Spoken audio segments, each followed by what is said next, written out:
I don't know who needs to hear this, but the Week 10 waiver wire in fantasy football is absolutely elite. Here are the players you need to add, starting with our #1 top league winner in Parker Washington, for reasons you might not think. Hit that like button if you appreciate this video and want to get it every single week. Him dropping 17 fantasy points, though, is absolutely insane. 8 of his 9 targets were caught, 90 yards, best fantasy day he's had, as well as all of these Jaguars wide receivers. The big problem here, or I guess the big positive for him, is that he played the most snaps and the most routes because of all of these wide receivers getting injured.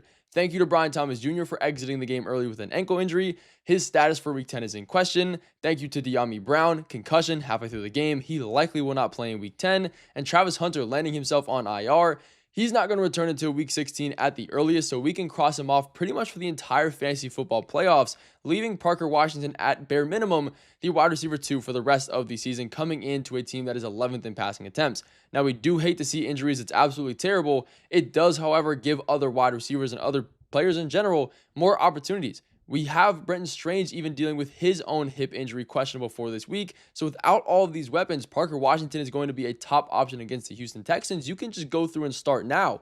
This is a team that is 5-3. They're still in the playoff hunt. They have positive matchups coming, very pass first matchups coming. And when you look at last week, when all of these wide receivers were out, Parker Washington averaged a 30% team target share. Now, it's not like he's going to get that every single week, but it shows you that with these receivers out, he is a viable option, and it's not like he's a nobody. He's come in and had pretty great games, all things considered, with other wide receivers in this offense injured. He's their primary slot wide receiver replacement. If we know anything about the NFL, anything about fantasy football, slot wide receivers do get targeted at a higher rate, typically more on average than the outside guys.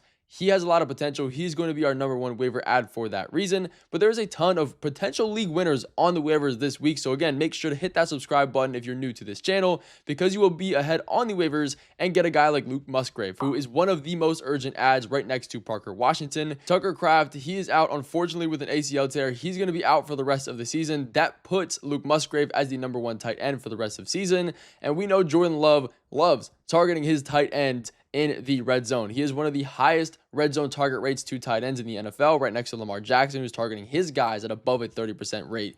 Now, this is great because we have a new #1 in Luke Musgrave, and this is another guy that's not a nobody. He's been viable in this offense before, most notably his rookie season before injury. He was averaging about 7 fantasy points per game when he was on a 70% or higher snap share.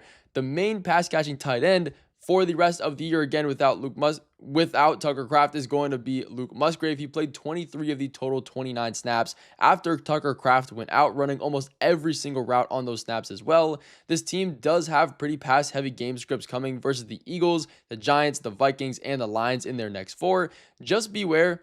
Jaden Reed is going to come back. Matthew Golden is going to be fully healthy eventually. Dontavian Wicks is going to be fully healthy eventually. And we have Christian Watson coming in playing a bunch more snaps. So he will be a bit less consistent than you might expect. But that also does make Christian Watson a top waiver ad for this week as well. Now, you might not think that because you look at last season, 7.8 fantasy points, only 4 targets. But let's look into the advanced stats here. He ran the second most routes out of all wide receivers last week versus the Panthers. Now, all things considered, it was a terrible game versus the Panthers.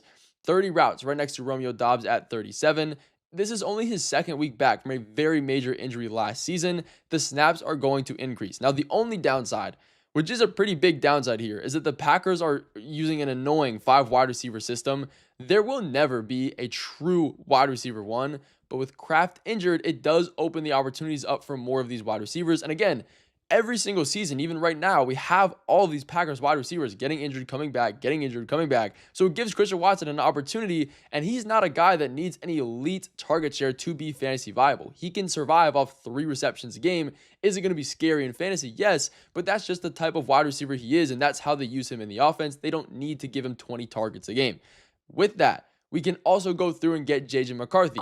If you don't need a quarterback, that's okay. I think it's still worth considering grabbing him so your league mates can't. In his first game back, mind you that he hasn't played in 2 months, 19 fantasy points, relatively inefficient day though, completing 14 of his 25 passes, 2 touchdowns, 1 on the ground as well, and an interception. But again, that's not playing football for 2 months, so it wasn't terrible. I think I can give him the pass here. Not to mention he's playing with some of the best weapons in the NFL. We have Justin Jefferson, Jordan Addison, TJ Hawkinson, a bunch of other guys. And more importantly than that, honestly, he has one of the easiest rest of season schedules for fantasy football. I mean, you're throwing him into an offense that has a ton of weapons and a very consistent schedule. Like, this is a guy that we can stash and possibly be a great quarterback we can start in the recent weeks. I mean, you look at this week, he's coming into a great one against the Ravens, who are top 5 in every single metric, efficiency, and fantasy points to quarterbacks. Then the Bears right after that, who we just saw old man Joe Flacco absolutely torch. Then he gets the Cowboys, Giants, and Lions in the fantasy playoffs. So it is very, very positive. Give him a little bit of time.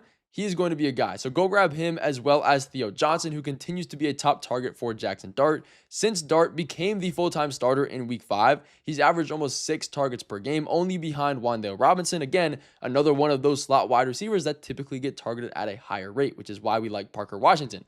But on this team, though, you look at the red zone targets, he has one of the highest red zone target rates on the team. You look at his fantasy point schedule, it's been impossible to start the year. The Giants have had one of the hardest fantasy schedules so far this season. It eases up. He is a relatively top target. He's running some of the most routes on the team, more than the other tight ends on this roster who aren't anywhere close. So he is a top guy. Right next to Colston Loveland, our number 1, I guess number 2 next to Luke Musgrave, tight end ad of the week after dropping almost 30 fantasy points last week, catching 6 of his 7 total targets for 118 yards and 2 touchdowns. Now, we do have to be realistic. This was against a Bengals defense who is top 5 in literally everything. Fantasy points to quarterbacks, tight ends, yards, efficiency. It really isn't that impressive. Again, 30 fantasy points can prove to you how good Colston Loveland really is, because you look at him. I mean, the Bears did not draft him at the 10th overall pick to not use him, and for no reason. It's the second straight week they have been without Cole Kmet, which is skyrocketing Colston Loveland's playing time. And he's showing that that is the right decision to make. Back-to-back weeks, over a 90% route participation rate. He's been efficient on a per-route basis, way more than Cole Kmet has. They have very positive passing matchups coming up as well versus the Giants, Vikings, and Steelers in their next 3. We will get Kmet back eventually, but Loveland has shown that he is clearly more talented and efficient than him, so this is not a question. And if you guys are looking for defenses to stream, make sure to hit that like button because I will cover you every single time in this video. The Bills are going to be our number 1 option here. They are rostered in about 50% of leagues, though. They get one against the Miami Dolphins, who are top 3 in fantasy points allowed to defenses. If you can't get them, I also do like the Seahawks if they're still available. They're getting one against the Cardinals, which is very, very positive for them. But more than likely, they're both going to be rostered, so your next best option is going to be the Cleveland Browns. They get one against the New York Jets, which we don't even know. They don't even know what they're doing at quarterback. They don't really have any real playmakers to make this a risky play. Their offensive line is terrible. I think Myles Garrett and this defensive line can get 8 sacks if possible. So that's a great one I like as well. They have been relatively consistent. And if you need some kickers, you can get Brandon McManus, Chase McLaughlin, and Fair Baron. Those are our top guys for the waivers this week. Thank you guys so much for watching. We will see you in the videos and live streams coming later.